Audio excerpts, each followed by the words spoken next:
King Carouse here, your Black History buff. Today, we're delving into the vibrant history of the Notting Hill Carnival. This isn't just Europe's biggest street festival, it's a powerful statement of Caribbean culture and community resilience.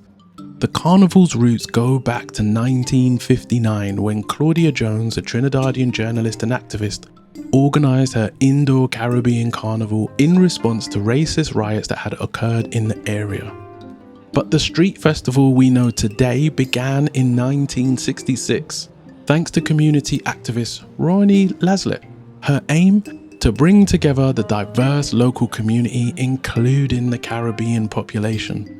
From those modest beginnings, the carnival has grown into a massive celebration of Caribbean culture, attracting over 2 million people each year.